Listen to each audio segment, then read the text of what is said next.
or surge as your record set back in the blizzard of 78. In terms of water height, 15.1 feet. WBC's Chris Fama was in the Seaport District. The sea was angry today, my friends, backed by ferocious winds from this early January blizzard and super high tide swell.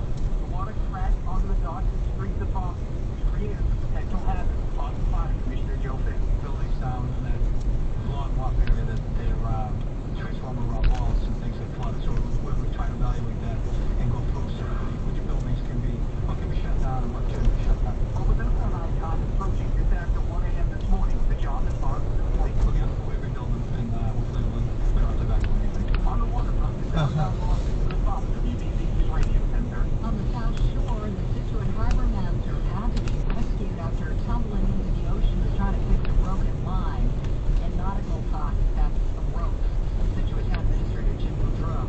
We had this with the harbor master who was trying to get the boat secured. He did go into the water, pulled out very quickly. He's in good shape. He was taking allowance for observation, but we assume he's going to be fine at this point. Harbor Master treated for hypothermia, but will be okay. And then in Hull, we're cut off. That happens. That's not the first time, not the last. We spoke with Police Chief John Dunn. The flooding itself is one of the worst we've seen. Several of the officers are from town and grew up in town. They said that, 2 to 3 inches of water, they've never seen the water before. Parts of town are impassable right now, but thankfully right now, the high tide was at about 37 and is gradually receding. We are seeing an improvement. It is snowing heavily, but even that is improving. It was light out earlier. Now it's just a steady snow, and the wind is actually getting less as well. It was very windy and snowy back around noon, between noon and 12:30 when we received most of our calls.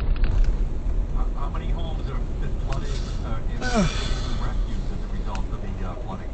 There's been several rescues. One of them was an apartment complex at Nantasket Avenue. I don't have a number of people, but the fire department high rescue truck responded as well as the National Guard to the system, and everybody is okay. How bad is it, Chief?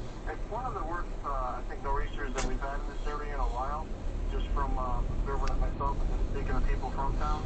But it is getting better, thankfully.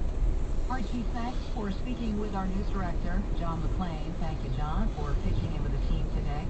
And now Tom Cuddy in the ACETICA.com sports studio.